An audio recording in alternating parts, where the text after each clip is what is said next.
يلا يرضى عليك، أنت أخ عزيز كبير في نظر الفلسطينيين كلهم، وأنت تاج على رؤوسنا يا أخي كريم. الله يرضى عليك يا حبيبي. أتمنى من الله إني ألتقي بيك وأكبلك يا غالي يا حبيبي.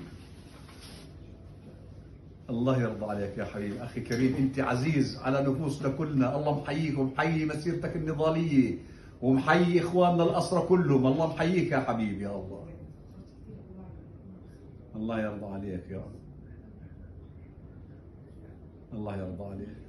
الله يبارك فيك. نسأل الله إني ألتقي بك. وين أنت؟ بدي أترك تليفوني للشباب لرجاء. وين أنت بتيجي على رام الله؟ أنا حاب أشوفك وألتقي بيك. يرضى عليك إن شاء الله يا الله. الله يرضى عليك. يرضى عليك يا حبيبي يا غالي، حبيبنا يا غالي. إلى اللقاء يا قائد يا حبيبي. يرضى عليك حبيبي. الله يرضى عليك. السلام عليكم حبيبي. السلام عليكم.